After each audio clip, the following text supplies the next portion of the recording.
Hello everyone. आज जो है हम लोग क्लास 10 का इलेक्ट्रिसिटी जो है टॉप चैप्टर जो है वो स्टार्ट करते हैं। जब बात इलेक्ट्रिसिटी की आती है तो इलेक्ट्रिसिटी जो होता है वो चार्ज के कारण प्रोड्यूस होती है, और जब चार्ज की बात आती है तो सबसे पहले हम चार्ज के बारे में बात करते हैं कि चार्ज होता क्या है। जब चार्ज की हम लोग बात करते हैं तो सबसे पहले बात ये आती है कि कुछ चीजें, जैसे क्या है, कुछ लोग ये मानते हैं चार्ज कोई एक बॉडी है या कुछ है। ऐसा कुछ नहीं है। चार्ज जो कोई बॉडी नहीं होती, चार्ज किसी भी बॉडी पर एक प्रॉपर्टी होती है। फॉर एग्जाम्पल आप लोग देखते होंगे कि हम क्लास छोटी क्लासों में पढ़ते हैं और खेल खेल में क्या करते हैं, स्केल लिया प्लास्टिक का, उसे रब किया बालों पर और फिर कागज के कुछ टुकड़ों को लेकर आते हैं, वो चिपक जाते हैं। ऐसा क्यों होता है, क्यों वो अट्रैक्ट कर लेता है? हुआ क्या, जब पहले हम लोग जो स्केल था हमारे पास उस पे न्यूट्रल था, उसमें कोई चार्ज नहीं था, मगर जैसे ही हमने उसको बालों से या हेयर से रब किया उस पर इलेक्ट्रॉन्स या चार्ज जो है वो डेवलप हो गया। मतलब कुल मिला के बोलेंगे उस पर एक ऐसी प्रॉपर्टी आ गई जिस प्रॉपर्टी के कारण वो पीसेस जो हम लोगों के पास पेपर है उन पेपर के पीसेस को अट्रैक्ट करने लगता है। अब डेफिनेशन में हम लोग क्या बोलेंगे, अब चार्ज होता क्या है? चार्ज क्या है? चार्ज एक प्रॉपर्टी है ऑफ एनी बॉडी, जो प्रॉपर्टी किसी भी बॉडी पर हो सकती है। ठीक है, अभी हम लोगों ने स्केल की बात करी तो स्केल पर हो गई, क्लॉथ पर बात करें किसी कपड़े पर हो सकती है। इस तरीके से एक ऐसी प्रॉपर्टी जिसके कारण वो बॉडी क्या करती है, उसके कारण वो बॉडी किसी दूसरी चीज को या तो अट्रैक्ट करेगी या फिर क्या करेगी, रिपेल करेगी एक फोर्स के साथ। फॉर एग्जाम्पल जैसे मैंने अभी बताया था, मान लिया कि एक बॉडी, ये कोई बॉडी है और इस बॉडी पर चार्ज, हम लोगों ने इसको किसी पे रब किया और रब करने पर इस पर चार्ज आ गया, पॉजिटिव चार्ज। अब जैसे ही इस बॉडी के, अब यहां पर हम लोगों ने क्या किया है, जैसे मान लो स्केल है प्लास्टिक का, प्लास्टिक की कोई बॉडी है या स्केल मान सकते हैं, उसी मान सकते हैं। इस बॉडी के ऊपर पॉजिटिव चार्ज आ गया या कुछ भी मान लो, यहां पर कुछ पीसेस हम लोगों ने रख रखे हैं पेपर। जैसे ही इस बॉडी को हम इसके पास लेके आते हैं तो यहां पर एक प्रॉपर्टी होती है इंडक्शन।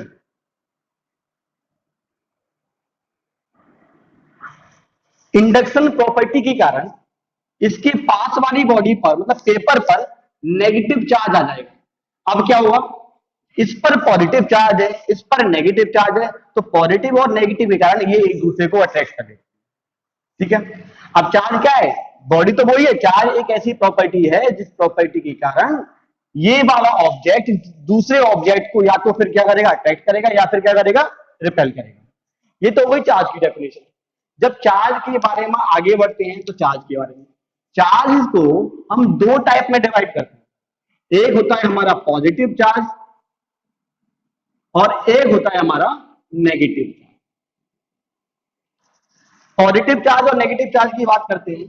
ठीक है, अब जो पॉजिटिव चार्ज और नेगेटिव चार्ज की जब हम लोग बात करते हैं तो किसी भी तरीके का चार्ज क्यों ना हो, चार्ज को शो करने के लिए हम लोग एक सिंबल यूज करते हैं और वो सिंबल होता है हमारा क्यू। कुछ बुक्स में कैपिटल क्यू दिखाया गया है, कुछ में स्मॉल क्यू, वो आपके ऊपर डिपेंड करता है। आप चाहे तो कैपिटल क्यू से दिखा दें और चाहे उसे स्मॉल क्यू से दिखा दें। ठीक है, आगे बात करते हैं चार्ज की। भाई कोई भी क्वांटिटी हम लोग पढ़ रहे हैं उसकी यूनिट भी होगी उसको मेजर करने के लिए, तो चार्ज को मेजर करने की यूनिट होती है, जो ऐसा यूनिट होती है वो होती है कूलाम, और जिसको हम कैपिटल सी से डिनोट। आगे हम लोग बात करते हैं, भाई पॉजिटिव चार्ज और नेगेटिव चार्ज की बात करते हैं तो यहां पर हम लोग जो पढ़ेंगे वो, जब हम इलेक्ट्रिसिटी के बारे में पढ़ेंगे तो वहां पर इलेक्ट्रॉन्स की बात आएगी।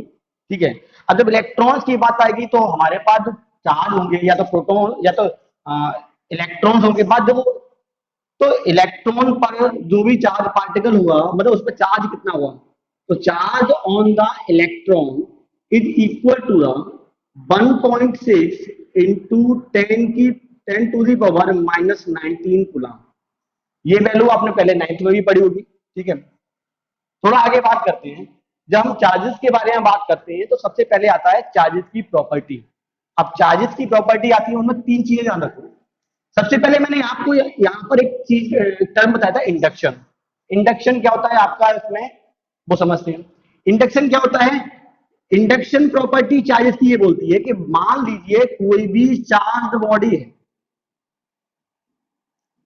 फिर समझना, ये बॉडी कैसी है? चार्ज है, जिस पर मान लो पॉजिटिव चार्ज है, और अगर इस बॉडी को किसी दूसरी बॉडी के पास में लेके आते हैं, और वो बॉडी कैसी है? न्यूट्रल है, मतलब कोई भी उस पर चार्ज नहीं है, ये चार्ज है, और कैसा चार्ज है? तो पॉजिटिव चार्ज। जैसे ही किसी भी चार्ज बॉडी को किसी अनचार्ज बॉडी के पास लेके आते हैं, अनचार्ज बॉडी के पास में आते ही दूसरी वाली बॉडी पर अपोजिट चार्ज डेवलप हो जाता है। इस पर पॉजिटिव चार्ज है तो इस पर नेगेटिव चार्ज आ जाएगा। अब इस पर जब नेगेटिव चार्ज आएगा, ये किस प्रॉपर्टी के कारण आ गया? ये प्रॉपर्टी होती है इंडक्शन। मतलब किसी भी चार्ज बॉडी के पास में किसी दूसरी अनचार्ज बॉडी को लेके आते हैं, मगर दोनों बॉडी को टच नहीं करते हैं, दोनों एक दूसरे के पास में तो रहती हैं मगर टच नहीं होती हैं, तो उस प्रॉपर्टी को हम बोलते हैं इंडक्शन। इसका केवल यूज है, यहाँ पर आगे बात करते हैं। अब देखो चार्ज की जो प्रॉपर्टी हम पढ़ रहे थे, एक तो हमारे इंडक्शन हो गए, इंडक्शन के अलावा और क्या पढ़ेंगे वो समझते हैं। भाई देखो, जो प्रॉपर्टी हम लोग पढ़ रहे थे, तो पहली प्रॉपर्टी क्या होगी वो देखो, कि सेम चार्ज क्या करते हैं? सेम चार्ज जो होते हैं वो अट्रैक्ट करते हैं, और अपोजिट चार्ज क्या करते हैं? रिपेल करते हैं।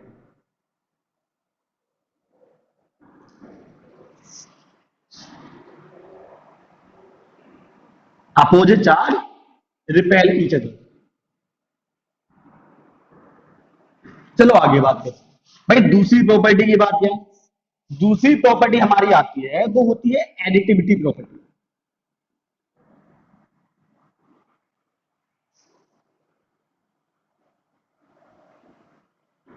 अब एडिटिविटी प्रॉपर्टी क्या कहती है? ये प्रॉपर्टी ये बोलती है कि मान के चलो हमारे पास कोई बॉडी है, ठीक है, और उस बॉडी पर चार्ज पार्टिकल है।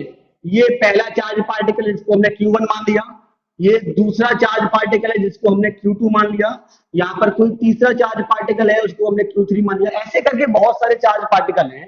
तो एडिटिविटी प्रॉपर्टी ये बोलती है कि मान इस बॉडी पर अगर हमें टोटल चार्ज कैलकुलेट करना है, तो टोटल चार्ज कैलकुलेट कैसे करेंगे? भाई टोटल चार्ज को कैलकुलेट करने का तरीका ये होता है कि टोटल चार्ज, प्रॉपर्टी बोलती है according to this property the total charge on the body is equal to the sum of individual charges। मतलब ये बोलता है कि किसी बॉडी पर जितने भी चार्ज दिए हैं सभी चार्जेस को एक एक करके ऐड कर दो।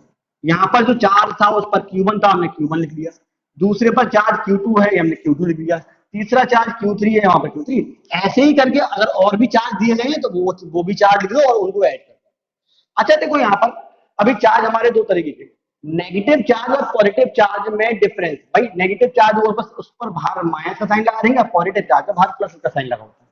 ऐसे मान के चलते हैं, मान लिया कि पहला वाला चार्ज Q1 है, तो उस पर जो चार्ज है वो है 2 कूलम, और वो किसका है? प्लस का मान लिया। दूसरा चार्ज है उस पर मान लिया माइनस के 3 कूलम चार्ज है, और तीसरा जो चार्ज है उस पर मान लिया प्लस प्लस के 1 कूलम चार्ज। ठीक है, अब जब प्लस के 1 कूलम 4 कूलम चार्ज मान लिया, अब हमें टोटल चार्ज निकालना है कि इस बॉडी पे टोटल चार्ज कितना है। तो टोटल चार्ज निकालने के लिए भाई Q1 की वैल्यू कितनी दी हुई है? 2 कूलम दी है, हमने 2 कूलम लिख लिया, ठीक है, प्लस का प्लस साइन से प्लस लगाया था। Q2 की वैल्यू कितनी है? माइनस के 3, तो ब्रैकेट में हमने माइनस का 3 लिख लिया, प्लस लगाया प्लस लगा दिया। Q3 की वैल्यू कितनी है? प्लस के 4, हमने प्लस के 4 लिख दी ब्रैकेट में। अब देखो यहां पर क्या है, ये प्लस का है, ब्रैकेट के बाहर प्लस साइन है, अंदर माइनस है, प्लस और माइनस क्या हो गया? माइनस का हो गया, माइनस का 3, अंदर भी प्लस है बाहर भी प्लस है तो प्लस का रहेगा। अब 4 और 2 कितने हुए? 6, 6 में से 3 जाएंगे 3 कूलम, और बड़ी संख्या प्लस की थी तो प्लस के 3 आ गए। मतलब इस बॉडी पर जो टोटल चार्ज है वो प्लस के 3 कूलम है। ठीक है, इस तरीके से अगर किसी बॉडी पर हमें टोटल चार्ज निकालना है और हमें जितने भी चार्ज दिए गए हैं उनका चार्ज दिया गया है, तो हम सभी चार्जों को ऐड करके भी किसी बॉडी का टोटल चार्ज निकाल सकते हैं। आगे बात करते हैं। एडिटिविटी प्रॉपर्टी के बाद हमारी तीसरी प्रॉपर्टी आती है और वो प्रॉपर्टी हमारी होती है क्वांटाइजेशन ऑफ चार्ज।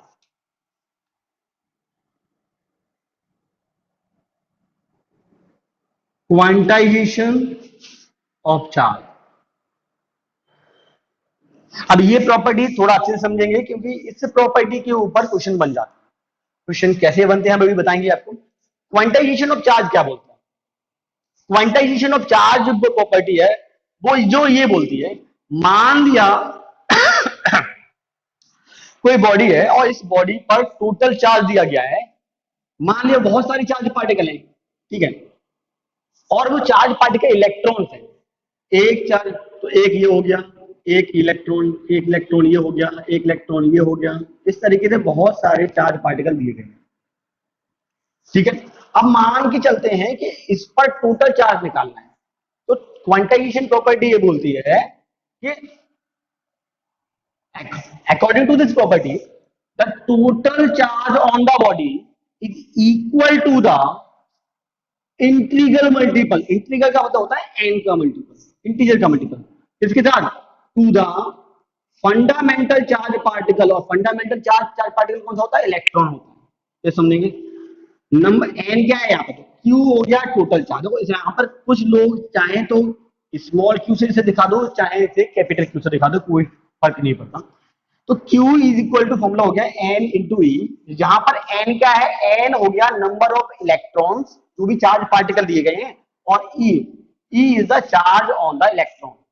अब यहाँ पर जितने भी हम पढ़ रहे हैं उनमें पहला फॉर्मूला हमारा क्या है? पहला फॉर्मूला हमारा बना है और वो बना है Q is equal to NE।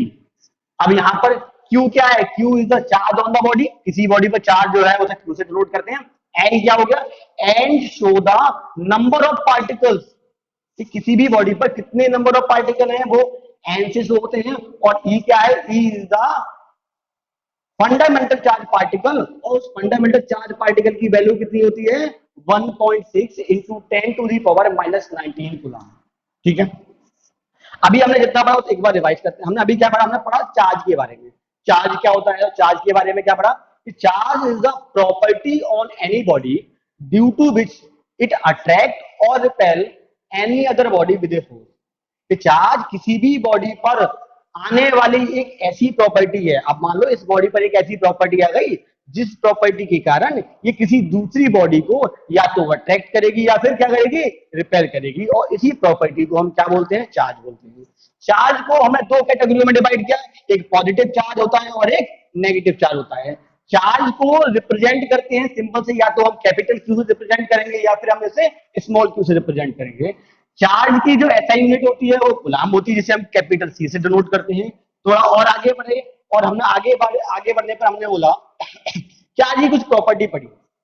Charge की प्रॉपर्टी में एक टॉपिक टर्म आया था इंडक्शन। जो अब ये इंडक्शन क्या होता है? मैंने बोला था किसी भी चार्ज बॉडी को किसी अनचार्ज बॉडी के पास लेके आते हैं तो उसको टच नहीं करते, थोड़ा दूर रहते हैं, तो इंडक्शन प्रॉपर्टी के कारण दूसरी बॉडी पर उसका अपोजिट चार्ज डेवलप हो जाता है। अब प्रॉपर्टी नेक्स्ट क्या पड़ी? क्या अगर मान लो सेम चार्ज है, सेम चार्ज का मतलब अगर दोनों चार्ज पॉजिटिव हैं तो दोनों एक दूसरे को क्या करेंगे? रिपेल करेंगे। दोनों नेगेटिव हैं तो भी ये एक दूसरे से दूर भागेंगे, रिपेल करेंगे। रिपेल का मतलब एक दूसरे से दूर जाना। मगर अगर चार्ज अपोजिट है, ठीक है, सेम चार्ज जो है, अरे same charge repel each other and opposite charge attract. यहां पर गलत लिखा हुआ है। सेम चार्ज क्या करेगा? रिपेल करेंगे, और अपोजिट चार्ज क्या करेंगे? अट्रैक्ट करेंगे, ठीक है। आगे बात करते हैं। तीसरी प्रॉपर्टी थी हमारी एडिटिविटी प्रॉपर्टी। एडिटिविटी प्रॉपर्टी में मैंने क्या बताया था कि अगर किसी बॉडी पर बहुत सारे चार्ज पार्टिकल दिए गए हैं तो उस बॉडी पर अगर हमें टोटल चार्ज निकालना है तो सभी चार्जेस को एक एक करके इंडिविजुअल क्या करते हैं? ऐड कर दें तो हमारा टोटल चार्ज निकल आएगा। क्वांटाइजेशन ऑफ चार्ज क्या बोलता है? क्वांटाइजेशन ऑफ चार्ज ये बोलता है कि किसी बॉडी पर टोटल चार्ज निकालना है तो total charge on the body is equal to the integral multiple, मतलब n का multiple to the fundamental charge particle. कि किसी बॉडी पर टोटल चार्ज निकालेंगे तो उसके फंडामेंटल चार्ज से हम n का मल्टीपल, मतलब इंटीग्रल का मल्टीपल कर देंगे। अब आते हैं यहाँ पर आगे बढ़ते हैं। हम लोगों ने अब तक पहला फॉर्मूला जो इस, क्योंकि जो इलेक्ट्रिसिटी वाला चैप्टर है इसमें बहुत सारे फॉर्मूले आने वाले हैं और ये फॉर्मूले किसी को भी एक बार में इस पे न्यूमेरिकल आते ही आते हैं, इसलिए ध्यान देना बहुत जरूरी है। अब हम लोगों ने पहला फॉर्मूला पढ़ लिया और पहला फॉर्मूला हमारा क्या है, Q is equal to N. अब जब ये जो फॉर्मूला है उस पर न्यूमेरिकल कैसे आता है उसके बारे में बात करते हैं। भाई देखो थोड़ा आगे बात, Q is equal to N into e. अब यहां पर क्या है, E E is the charge on the electron. अब तो इलेक्ट्रॉन पर जो चार्ज होता है वो फिक्स होता है, ठीक है, और उसकी वैल्यू हम लोगों ने अभी पढ़ी थी, वो कितनी होती है 1.6 into 10 to the power minus के 19 कूलम, ठीक है। अब यहां पर वेरिएबल इसकी वैल्यू तो फिक्स है, उसमें कोई चेंज नहीं होना। अब हमारे पास दो वैल्यू बची, एक Q की वैल्यू बची और एक N की वैल्यू। अब क्वेश्चन में क्या होगा, बहुत सिंपल था, जब हमारे पास दो ही वेरिएबल बचे, एक तो कांस्टेंट है उसकी वैल्यू फिक्स है, अब दो वेरिएबल बचे उनमें से किसी एक की वैल्यू दे दी तो दूसरी की निकलवा लेंगे, या तो वो एन न्यूमेरिकल में या तो एन की वैल्यू दे देंगे तो आपसे क्यू की वैल्यू निकलवा लेंगे, अगर हमें क्यू की वैल्यू चार्ज दे दिया तो हमें एन की वैल्यू निकलवा लेंगे। फॉर एग्जाम्पल मान के चलते हैं, अगर किसी क्वेश्चन में ऐसा बोला गया कि कोई एक बॉडी है और उस बॉडी पर जो नंबर ऑफ चार्ज पार्टिकल है और वो नंबर ऑफ चार्ज पार्टिकल दिए 2 इंटू 10 की पावर 3, किसी बॉडी पर नंबर ऑफ चार्ज पार्टिकल दिए गए हैं कितने 2 इंटू 10 की पावर 3, और हमसे बोला गया है गिवन में मालूम क्या दिया गया हुआ है कि एन की वैल्यू दी हुई है 2 इंटू 10 की power 3, number of charge particle दिए हुए हैं, और हमसे बोला गया कि उस बॉडी पर टोटल चार्ज कितना है ये हमें कैलकुलेट करना है, ठीक है। Q की वैल्यू हमें निकालनी है, N की हमें दी हुई है और E की तो हमें पता है, तो Q इज इक्वल टू हमें लगा देंगे N इंटू ई। N की वैल्यू कितनी दी है 2 into 10 to the power 3 into E की वैल्यू कितनी दी है 1.6 इंटू 10 की पावर माइनस के 19 कूलम। अब इसका मल्टीप्लाई करेंगे, जो 10 की पावर में है वो 10 की पावर में है मल्टीप्लाई होगा, और जो नॉर्मल है वो 2 का मल्टीप्लाई 1.6 से होगा तो हो जाएगा 3.2।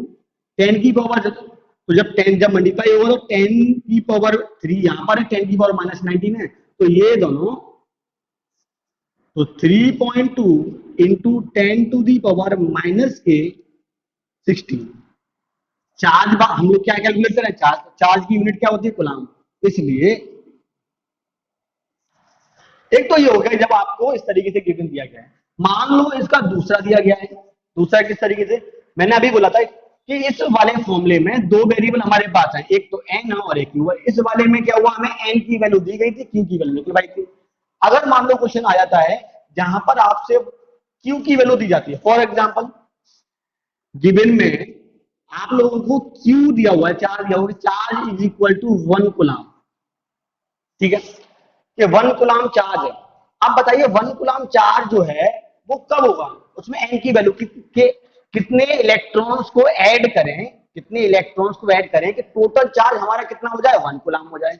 मतलब यहां पर एन की वैल्यू हम लोगों से कैलकुलेट कराई गई, ठीक है। Q is equal to N और E की वैल्यू हम लोगों को पता है, फॉर्मूला सेम लगाएंगे, Q is equal to N into E. Q की वैल्यू कितनी 1 लिख दिया, एन हमें निकालना है, ठीक है। E की वैल्यू कितनी है 1.6 into 10 to the power minus के 19 कूलम। एन की वैल्यू निकालेंगे, बाकी सब इधर भेज देंगे, तो एन इज इक्वल टू आ गया 1/1.6 into 10 to the power minus के 19 कूलम। अब पॉइंट लगा हुआ, पॉइंट हटाएंगे ऊपर जीरो बढ़ जाएगा, 2 8 16 2 5 10, ये 10 की पावर माइनस 19 है, इसको ऊपर लेके जाएंगे तो ये हो जाएगा 10 की पावर, 8 का डिवाइड करेंगे 5 में, डिवाइड नहीं जाएगा तो पॉइंट लगेगा, 8 6 48, डिवाइड करने पर लगभग 6.625 जाएगा। 10 की पावर माइनस 19 इसको ऊपर लेके जाएंगे तो ये हो जाएगा 10 की पावर प्लस के 19। हमारे n की वैल्यू क्या आई, n इज इक्वल टू आ गया 0.625 इंटू 10 की पावर में। अब इसको स्टैंडर्ड फॉर्म में लिखेंगे, तो स्टैंडर्ड फॉर्म में लिखने के लिए क्या होता है, तरीका क्या होता है कि पॉइंट से आगे कोई भी जीरो नहीं होनी चाहिए, संख्या आगे होनी चाहिए, पॉइंट को एक संख्या पीछे ले जाते हैं तो 10 की पावर 1 कम हो जाती है। तो हम लोग इसको लिखेंगे n इज इक्वल टू 6 को आगे लेके आएंगे तो 6.25 इंटू 10 की टू दी पावर 18। अब यहाँ पर नंबर ऑफ इलेक्ट्रॉन कितने आ गए? ये 1 कूलम्ब जो है वो तब होगा जब 6.25 into 10 to the power 18 electron होंगे। अब देखो यहाँ से क्वेश्चन क्या बनता है। पहला क्वेश्चन जो डेफिनेशन में बन जाता है, देखो अभी तक क्वेश्चन क्या है बनेगा कि चार्ज की डेफिनेशन क्या है, एक डेफिनेशन का बन गया, दूसरा उसका ऐसा यूनिट का बन गया कि ऐसा यूनिट क्या होती है, ठीक है। अब आगे आते हैं और वो क्वेश्चन क्या होता है वो सुनेंगे। वो होता है डेफिनेशन होती है और वो होती है 1 कूलम्ब। अब 1 कूलम्ब क्या होता है समझेंगे।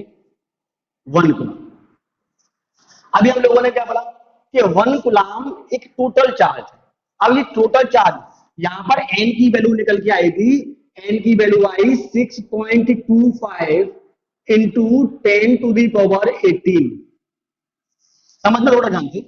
1 कूलम्ब क्या है? 1 कूलम्ब वो टोटल चार्ज है जो 6.25 इंटू 10 टू दी पावर 18, मतलब इतने इलेक्ट्रॉन्स के पास, इतने इलेक्ट्रॉन्स के चार्ज को जब हम ऐड करेंगे तब जो टोटल चार्ज होगा वो हमारा कितना होगा?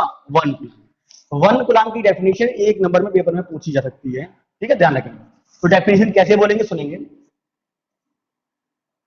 1 coulomb it is the total charge acquired by 6.25 into 10 to the power of 18 electron। ये सुनेंगे ध्यान से। It is the total charge that is acquired by 6.25 into 10 to the power 18 electron. ठीक है, आगे बात। अब हम लोग ध्यान रखते जाएंगे कि कितने फॉर्मूले हम लोगों के होते जा रहे हैं। तो अभी हम साइड में एक जगह लिखते जाते हैं। तो पहला फॉर्मूला हमारा Q इक्वल टू NA हो गया। अब उससे थोड़ा आगे बढ़ते हैं।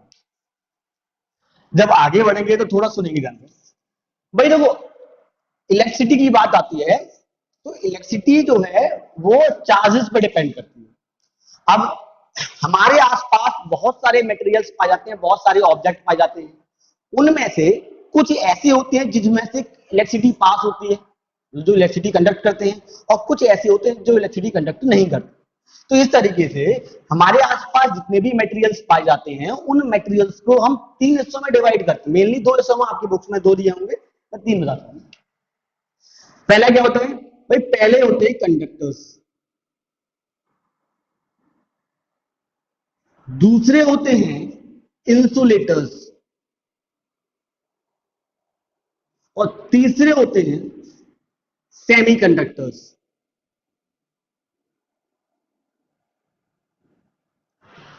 अब बात करते हैं कंडक्टर्स क्या होते हैं, इंसुलेटर्स क्या होते हैं, सेमीकंडक्टर्स क्या होते हैं। कंडक्टर और इंसुलेटर के बारे में आपने पहले भी पढ़ा हुआ छोटी क्लासों में, सेमीकंडक्टर हो सकता है ना पढ़ा हो, सुनेंगे ध्यान से। सबसे पहले बात करते हैं कंडक्टर्स की। ये कंडक्टर्स होते क्या हैं? ऐसे मटेरियल, ऐसे ऑब्जेक्ट जो जिनमें से इलेक्ट्रिसिटी पास हो जाती है, बोले चार्ज जिनमें फ्लो करता है, उनको हम बोलते हैं कंडक्टर्स। उनमें चार्ज पार्टिकल्स पाए जाते हैं और वो चार्ज पार्टिकल इसमें फ्लो करते हैं, और जब चार्ज पार्टिकल किसी भी ऑब्जेक्ट में फ्लो करेंगे तो उसी में इलेक्ट्रिसिटी कंडक्ट होगी, इसीलिए उन ऑब्जेक्ट को हम कंडक्टर्स बोलते हैं। एक और बात, कंडक्टर्स का मतलब ये नहीं होता कि सॉलिड होगा। कंडक्टर्स आपके सॉलिड भी हो सकते हैं, लिक्विड भी हो सकते हैं, और गैस में भी कुछ कंडीशंस में इलेक्ट्रिसिटी कंडक्ट हुई है, ठीक है, मेनली। अब जो हम लोग मेनली जानते हैं, देखो इस सॉलिड की बात करते हैं, सॉलिड भी। अब देखो एग्जांपल देखो, मेटल्स जो होते हैं, पढ़ेंगे मेटल्स की प्रॉपर्टी में, आपने 9th में भी पढ़ा हुआ कि metals are the good conductor of electricity. तो मेटल्स जो होते हैं, अब मेटल्स और इंसुलेटर क्या होते हैं? इंसुलेटर वो ऑब्जेक्ट होते हैं जिनमें इलेक्ट्रिसिटी कंडक्ट नहीं होती है, जिनमें चार्ज पार्टिकल फ्लो नहीं करते, उनको हम इंसुलेटर्स बोलते हैं। और इनमें आ जाते हैं नॉन मेटल्स।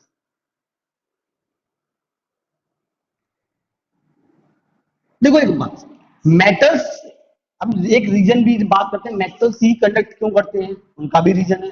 हम लोगों ने जब पढ़ा होगा तो एटम का स्ट्रक्चर हम लोगों ने पढ़ा है, और स्ट्रक्चर में क्या पढ़ा है कि एटम के सेंटर में न्यूक्लियस होता है, और न्यूक्लियस में पॉजिटिव चार्ज पाया जाता है, और उनके चारों तरफ जो ऑर्बिट होती है उन ऑर्बिट में इलेक्ट्रॉन्स रिवॉल्व करते हैं। नॉन मेटल्स में भी ऐसा होता है, बट डिफरेंस क्या होता है?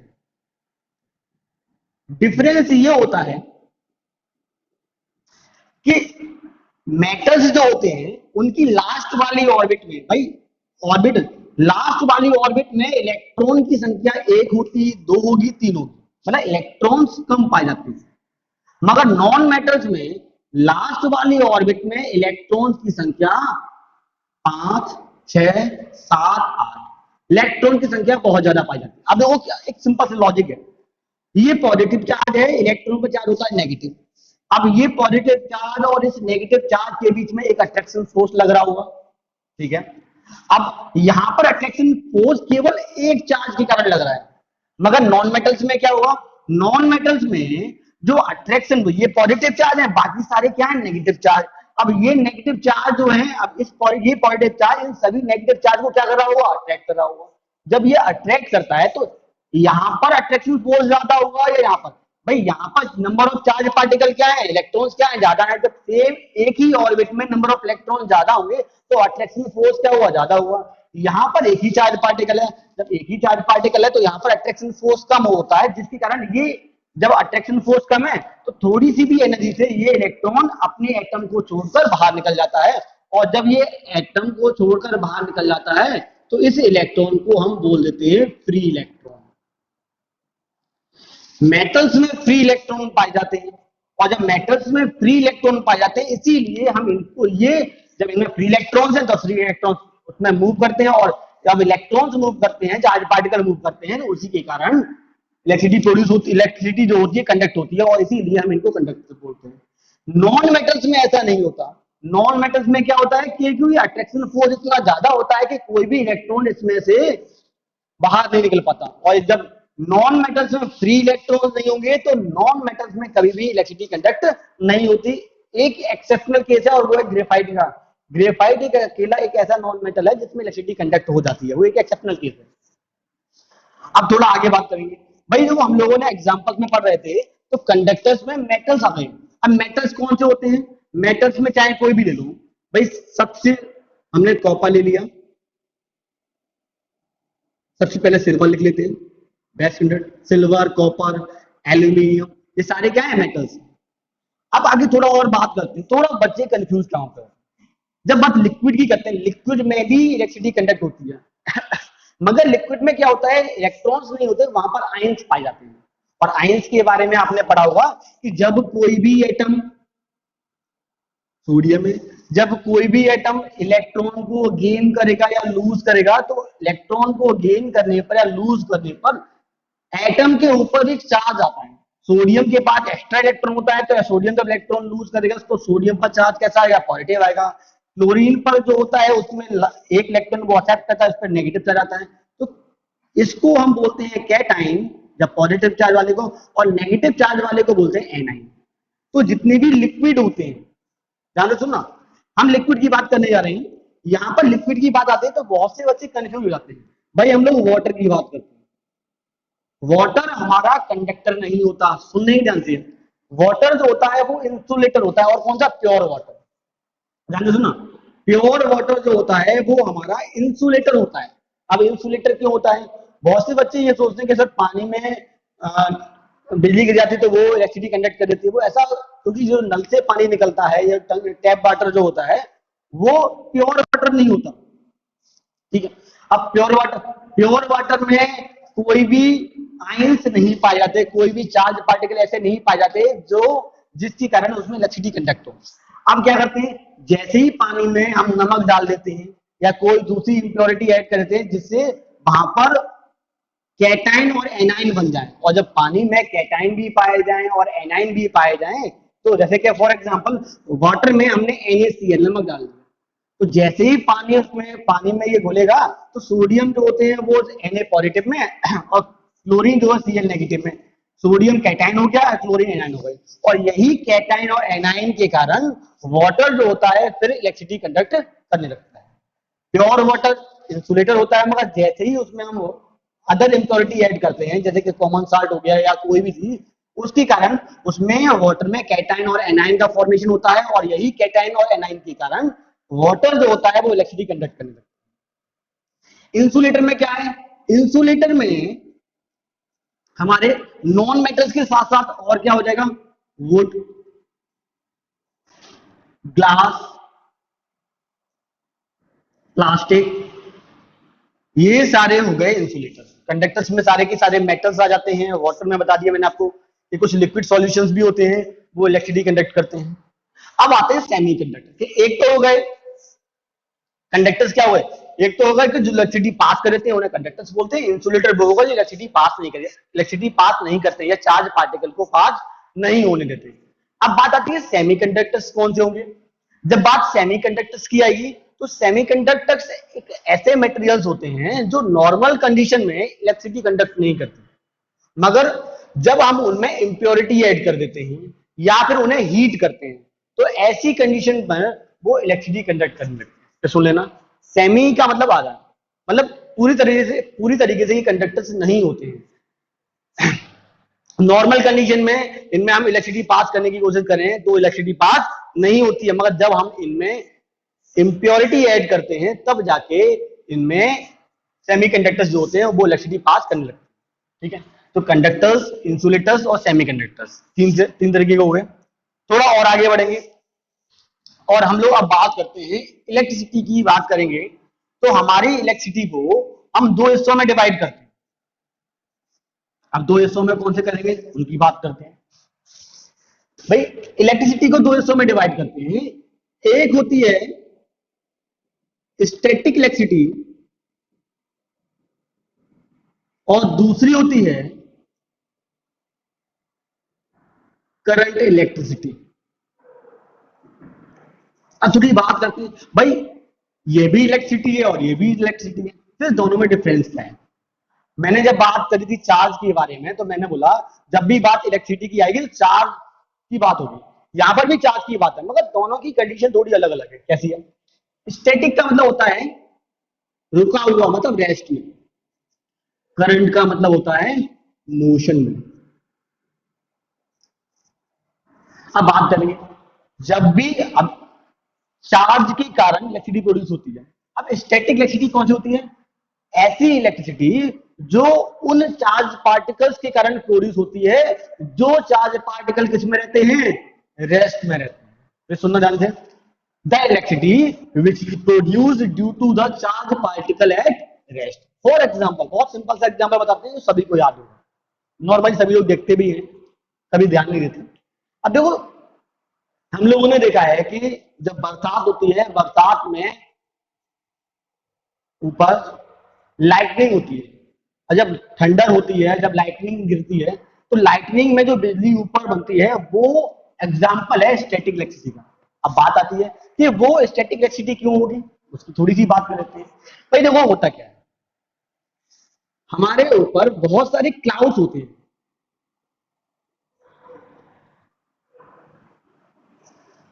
अब ये बहुत सारे बड़े बड़े क्लाउड्स होते हैं जो एक एक किलोमीटर लंबे होते हैं बहुत। अब जब अभी हम लोगों ने क्या पढ़ा था कि स्केल को लिया था और बालों से रब किया था, और बालों से रब करने पर क्या हुआ, स्केल पर जो है पॉजिटिव चार्ज आ गया, नेगेटिव कुछ किया गया, दूसरे वाले पर अपोजिट चार्ज आ जाता है।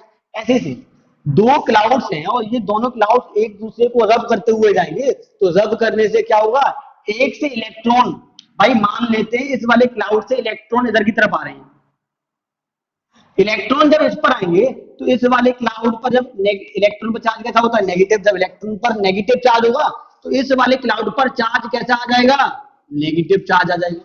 ठीक है, अब इस वाले से क्या हुआ, नेगेटिव चार्ज चले गए, जब नेगेटिव चार्ज चले गए हो तो संख्या यहाँ पर चार्ज कौन से रहेंगे, पॉजिटिव की संख्या बच गई होगी। तो क्या हुआ, जब ये दोनों क्लाउड्स एक दूसरे से रब हुए तो एक पर चार्ज आया पॉजिटिव, एक पर चार्ज आया नेगेटिव। ठीक है, अब मान के चलते हैं कि ये जो क्लाउड है इस पर नेगेटिव चार्ज है, अब ये आगे चलता हुआ जा रहा है और आगे क्या होता है, आगे इसे दूसरा क्लाउड मिलता है और इस पर चार्ज है पॉजिटिव, और जैसे ही ये नेगेटिव चार्ज वाला क्लाउड इस पॉजिटिव चार्ज वाले क्लाउड से टकराता है, ये पॉजिटिव चार्ज और ये नेगेटिव चार्ज टकराते हैं, तो वैसे ही स्पार्किंग, जैसे आपने देखा हो बैटरी में जो दो टर्मिनल होते हैं, एक पॉजिटिव टर्मिनल होता है और एक नेगेटिव, और दोनों पर अगर हम वायर लगा के एक दूसरे से टच करते हैं तो वहां पर स्पार्किंग टाइप में होती है, वही स्पार्किंग यहाँ पर होती है। मगर बैटरी तो एक छोटा ऑब्जेक्ट है, तो वहां पर स्पार्किंग जो होती है और जो आवाज होती है बहुत थोड़ी होती है। मगर यहाँ पर जो चार्ज पार्टिकल होता है, जो किलोमीटर लंबे क्लाउड्स का होता है, वो बहुत बड़ा होता है, जिसके कारण वहां पर जो स्पार्किंग होती है, उसकी जो थंडर होती है बहुत तेज होती है। अब यहाँ पर क्या हुआ, जैसे ही ये पॉजिटिव चार्ज और ये पॉजिटिव और नेगेटिव चार्ज एक दूसरे से मिलते हैं, अब यहाँ पर जो इसके मिलने से यहाँ पर जो इलेक्ट्रिसिटी बनती है, उसको हम नाम देते हैं स्टैटिक इलेक्ट्रिसिटी। स्टैटिक क्यों बोला, क्योंकि यहाँ पर जो इलेक्ट्रॉन्स आए, जो चार्ज पार्टिकल थे, वो इस क्लाउड में जिस जगह पर होते हैं उसी जगह पर रहते हैं, मूव नहीं करते। चार्ज पार्टिकल किसमें है, रेस्ट में। और जब चार्ज पार्टिकल रेस्ट में रहते हैं और वहां पर इलेक्ट्रिसिटी जो प्रोड्यूस होती है, तो उसको हम बोलते हैं स्टैटिक इलेक्ट्रिसिटी। ठीक है। अब करंट इलेक्ट्रिसिटी कौन सी होती है, थोड़ी उसकी भी बात कर लेते हैं। भाई जब करंट इलेक्ट्रिसिटी की बात होती है, एक और बात थोड़ा बात करते हैं। अभी हम लोगों ने एक एग्जांपल लिया था, वो बालों से स्केल को रब करने का। जब बालों से स्केल को रब किया और पेपर, तो वहां पर भी जो इलेक्ट्रिसिटी अगर डेवलप होगी, तो वो होगी स्टैटिक इलेक्ट्रिसिटी। और कैसा क्यों होगा भाई, स्केल आपका प्लास्टिक का है, ठीक है। जब प्लास्टिक का स्केल है, तो उस पर चार्ज जो आ गया, वो चार्ज उसी ऑब्जेक्ट पर रहेगा, मगर वो मूव नहीं करेगा उस ऑब्जेक्ट में। जब चार्ज पार्टिकल उसमें रेस्ट में रहेगा, तो वहां पर जो इलेक्ट्रिसिटी अगर होगी, तो कौन सी होगी, स्टैटिक इलेक्ट्रिसिटी होगी। अच्छा, हम लोग बात करते हैं भाई, हमारे घर पे जो लाइट आ रही है, वो कौन सी इलेक्ट्रिसिटी है, वो है करंट इलेक्ट्रिसिटी। अब वो करंट इलेक्ट्रिसिटी क्यों है, क्योंकि हमारे घर पे जो लाइट आ रही है, उसमें चार्ज पार्टिकल जो होते हैं रेस्ट में नहीं रहते, वो चार्ज पार्टिकल जो होते हैं मूव करते हैं। और जब चार्ज पार्टिकल्स मूव करते हैं, तो उसके कारण जो इलेक्ट्रिसिटी प्रोड्यूस होती है, जब चार्ज पार्टिकल मोशन में होते हैं, तो उनकी करंट जो इलेक्ट्रिसिटी होती है, वो कौन सी होती है, करंट इलेक्ट्रिसिटी होती है। ठीक है। हम लोगों ने दो पढ़ी, एक पढ़ा स्टैटिक इलेक्ट्रिसिटी और दूसरा पढ़ा हम लोगों ने करंट इलेक्ट्रिसिटी।